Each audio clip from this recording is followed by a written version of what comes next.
Hello guys, I hope you are doing well. Today we will talk about how to fix or how to solve the problem of keeps lagging. On the application of Strava, we click on settings.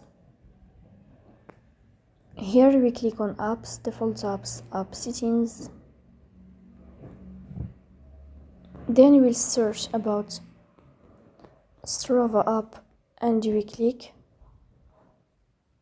Here in this page of app info, we click on first stop and we click OK.